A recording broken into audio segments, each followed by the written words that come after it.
disiksa secara fisik dan emosional, bahkan dilecehkan selama berbulan-bulan sampai akhirnya meregang nyawa hanya untuk kesenangan.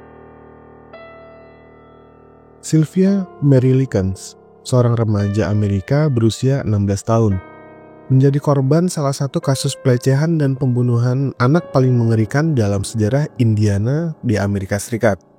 Dia ini disiksa dan dibunuh oleh pengasuhnya, Gertrude Baniszewski, dan beberapa orang lainnya pada tahun 1965. Kisah tragisnya membawa perubahan signifikan dalam Undang-Undang Perlindungan Anak dan terus menjadi pengingat akan pentingnya mengenali dan melaporkan kekerasan terhadap anak. Dia ini lahir pada tanggal 3 Januari 1949 di Lebanon, Indiana, Amerika Serikat. Dari pasangan yang bernama Lester, bapaknya, dan Betty Likens, ibunya. Dia dibesarkan di keluarga besar dan miskin dengan 5 saudara kandung. Dan Sylvia ini punya saudara kembar yang bernama Jenny. Keluarga Likens ini selalu hidup berpindah-pindah. Ini karena pekerjaan Lester sebagai pekerja karnaval atau sirkus gitulah ya, yang seringkali mengharuskan mereka untuk selalu berpindah-pindah. Meskipun kesulitan keuangan, Sylvia ini dikenal sebagai gadis ceria dan ramah di sekolahnya, dan juga gampang berteman gitu ya.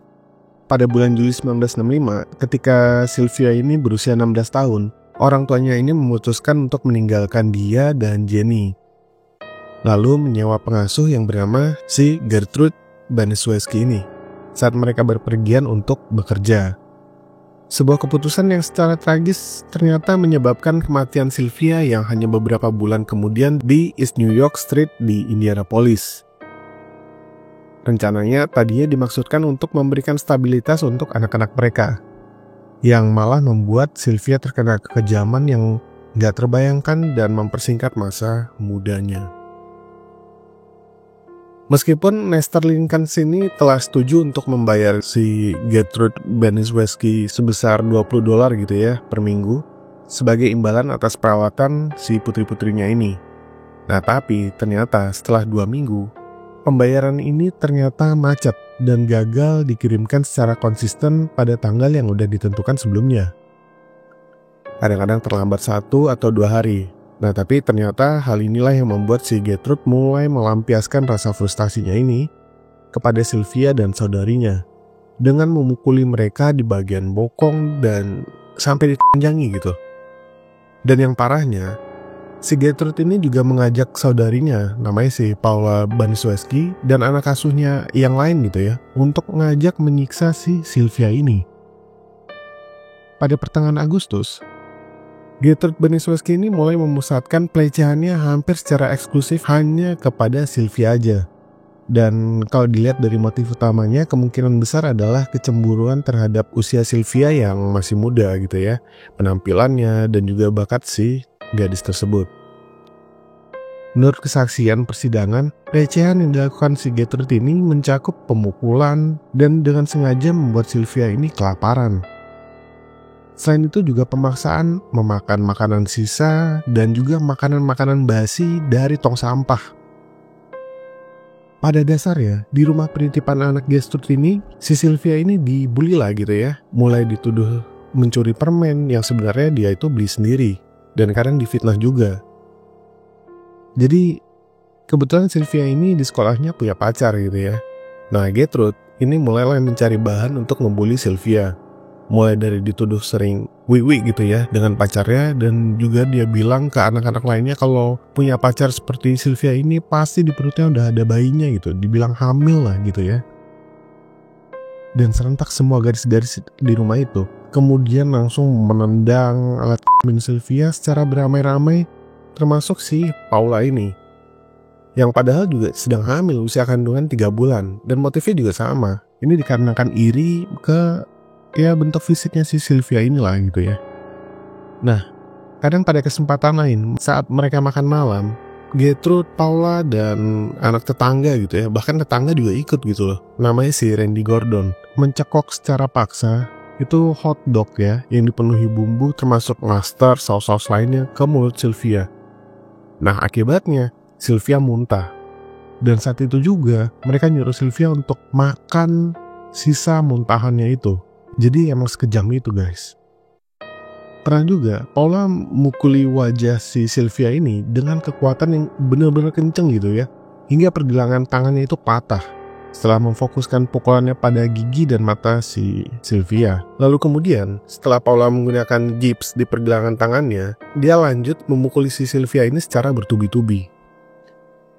Dia terus juga terkadang maksa Jenny ini adalah saudari kembarnya Sylvia ya. Dia dipaksa untuk memukul adiknya sendiri. Dan kalau nggak nurut, Jenny akan dipukul juga. Roy Hubbard dan beberapa teman sekelasnya si Sylvia ini juga sering mengunjungi kediaman Baniszewski ini untuk menyiksa Sylvia secara fisik dan verbal.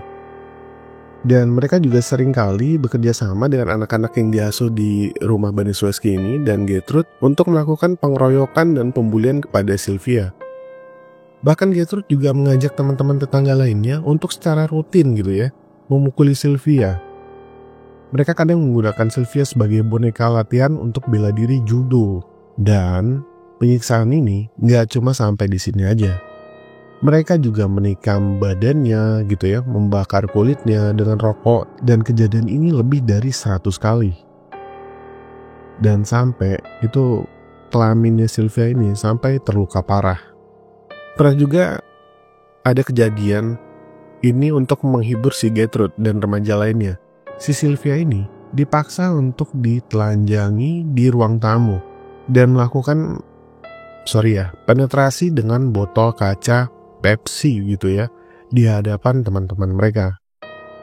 Gue gak ngerti lagi sama keadaan yang dialami si Sylvia ini. Pasti sangat mencekam gitu ya guys ya.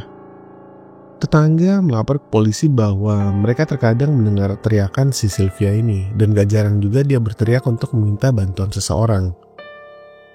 Nah, tapi yang perlu kita ingat ya guys ya, kejadian ini terjadi pada tahun 1965, dan pada tahun-tahun ini belum ada atau masih sedikit gitu ya kesadaran tentang pembulian dan penyiksaan. Masih acuh lah gitu ya, belum seperti sekarang ini. Jadi pada saat itu nggak ada seorang pun yang merasa terdorong gitu untuk menolong Sylvia, karena dianggap hanya kekerasan domestik biasa. Seperti salah satu tanggapan si tetangganya ini, dia bilang ya ini bukan urusan atau tempat mereka untuk mengganggu rumah tangga orang lain.